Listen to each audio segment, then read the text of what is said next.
BFM Business, BFM Bourse, les réponses aux questions.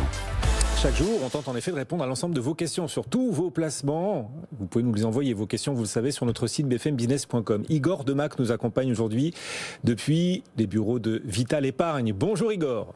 Bonjour Guillaume. On va démarrer avec cette première question d'un auditeur. Stanislas, comment placer, nous demande Stanislas, comment placer l'épargne actuelle constituée pendant la période de crise et de mesures sanitaires, voilà cette surépargne en quelque sorte, où la placer, qu'en faire? C'est vraiment sa question. Où est-ce que l'on doit, quand on a réussi à faire des économies depuis le début de la crise, où est-ce qu'on doit les placer d'après vous, ces économies? Je dirais que la notion d'épargne, ou tout au moins la notion de rémunération de l'épargne n'a plus beaucoup de sens depuis que les taux sont quasi nuls, 0 ou 0,25 en Europe ou aux États-Unis. Le marché action, vous l'avez noté, a beaucoup monté. On n'a pas trop de solutions en dehors des solutions garanties, mais qui ne rapportent rien. Et donc, on va chercher en général des revenus complémentaires. On peut se diriger vers des obligations à yield, c'est-à-dire à haut risque. Mais je crois qu'il y a une thématique dont on a parlé depuis un certain temps sur le marché, c'est la thématique de dividendes, qui permet d'attendre, qui n'est pas forcément la thématique à laquelle on pense en premier, mais qui est un revenu complémentaire, certes non garanti comme un coupon d'une obligation, mais qui est un gros constitutif de la performance à long terme des actions. Alors, il ne s'agit pas d'investir dans les gros dividendes, il faut investir dans les dividendes qui sont solides, récurrents, qui ne baissent jamais, et on peut les trouver soit dans des actions qui coûtent très cher, donc qui donnent un rendement en fait optiquement faible, mais avec un petit complément de revenus.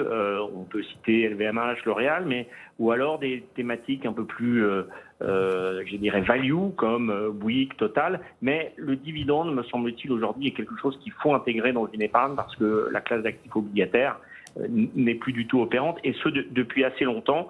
Sauf si, évidemment, on a la chance d'investir après un creux comme il s'est passé en mars 2020, c'est-à-dire un pic de volatilité et un stress de crédit. Mais ce n'est plus le cas aujourd'hui. Serait intéressé aux dividendes, d'autant qu'on arrive dans la saison des versements de dividendes. Oui, de la reprise, puisque pendant un certain temps, avec la crise du Covid, ça avait été interrompu. Allez, Martin aussi nous écrit, les dettes et les déficits publics poussent à l'épargne personnelle et peut-être à l'épargne personnelle par capitalisation, nous dit Martin. Qu'en pensez-vous? Quelle stratégie en la matière?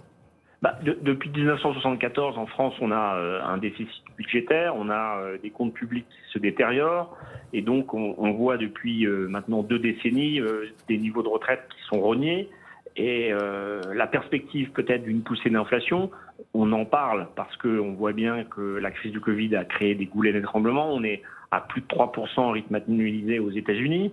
Vous voyez par exemple l'indice Baltic Dry qui a été certes très affecté par le blocage du canal de Suez par le cargo, mais qui est passé de $1 300 à $2 300.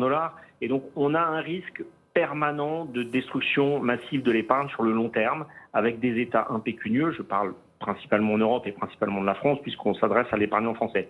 Et donc, tout ça, c'est une longue vague qui va aboutir à découvrir, quand on va envoyer son décompte de points de retraite, que les retraites sont très faibles en montant, mais aussi très faibles en pouvoir d'achat. Parce que si la machine inflationniste se remet simplement un tout petit peu en marche, on aura évidemment des retraites qui sont déjà pour la plupart des personnes et des travailleurs et des, je dirais, salariés médians déjà assez faibles. Et donc c'est vrai que avant même d'avoir un système de retraite par capitalisation institutionnalisé, légalisé, il faut utiliser tous les systèmes PEA, PEA, PME, PER, PERCO qui se transforment aujourd'hui PER, parce que l'État ne pourra pas assumer la masse de retraite à payer.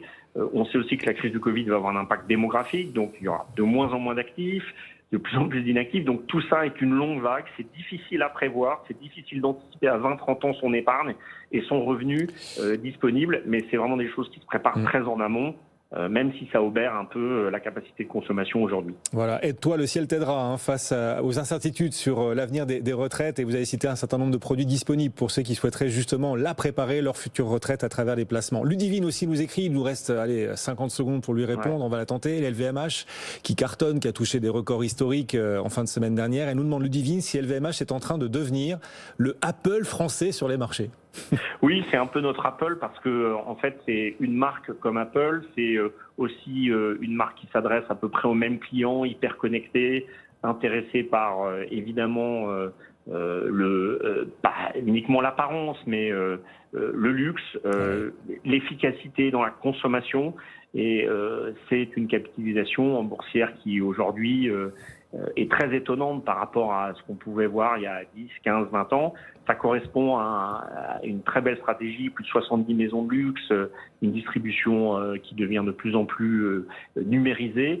Et on a du mal à ne pas l'avoir en portefeuille, cette valeur. C'est vrai que même si c'est très cher aujourd'hui, c'est difficile de pas la conseiller, tant le niveau de cash dans l'entreprise, la gestion, même le dividende qui est faible mais qui augmente tous les ans, sont vraiment des marqueurs d'une société très bien gérée.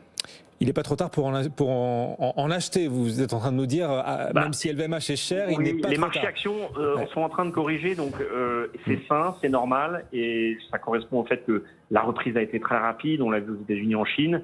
Donc s'il y a des opportunités sur les prochains mois, je crois qu'il ne faut pas se détourner des marchés actions. Ça reste l'endroit aujourd'hui où il y a de la création de valeur, de l'opportunité, de l'investissement, et aussi des ruptures technologiques. Donc on est un peu condamné, même si c'est plus risqué évidemment que les taux d'intérêt. Igor Demac pour Vital Épargne vous répond très régulièrement. Merci beaucoup Igor. Vos questions, vous pouvez nous les envoyer sur notre site bfmbusiness.com. On essaie d'y répondre avec tous nos experts le plus concrètement possible. Bonne fin de journée Igor. Le CAC 40 est toujours en baisse, au plus bas du jour, moins 2% en ce moment. 6169 points, on passe sous les 6200 points cet après-midi.